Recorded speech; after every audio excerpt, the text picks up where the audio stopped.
ఇంతమంది బాధపడడానికి కారణమైనటువంటి దుర్యోధనుడి యొక్క తొడలు విరగొడతానని ఇంతకు ముందు ప్రతిజ్ఞ చేశాను.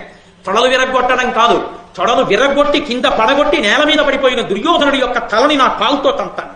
ఇప్పుడు కొత్త ప్రతిజ్ఞ చేస్తున్నాను. దుశ్శాసనుడి గుండెలు బద్దలగొట్టి నెత్తురు దోషిళ్లతో తీసి తాగుతాను అని ఆస్వాదింతును ప్రకృతి అని మళ్ళీ ఒకసారి ప్రతిజ్ఞని అధికంగా చేసి భీమసేనుడు బయలుదేరాడు.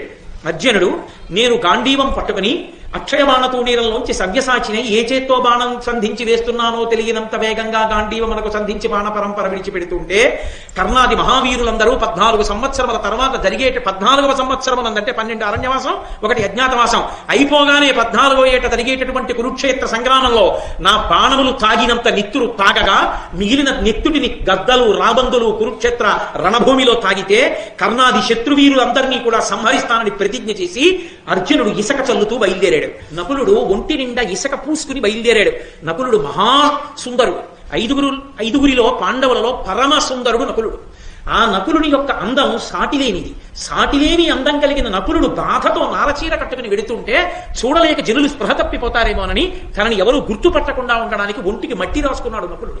భీమసేనుడు 2 చేతులు ఇలా బాగా చాపి కాళ్ళు వెడల్పుగా వేస్తూ నడిచి వెళ్ళాడు. అమ్మయ్యా అవకాశం చిక్కింది, 13 ఏళ్లు నడిచిపోతాయి. ఈ 2 చేతులతోటి దుశ్శాసనుడి గుండెలు చీల్చేస్తా, దుర్యోధనుడి తొడలు విరిచేస్తా అన్న ఆనందంతో రౌద్రమైనటువంటి ముఖంతో 2 చేతులు బాగా చాపి పెడుతున్నాడు.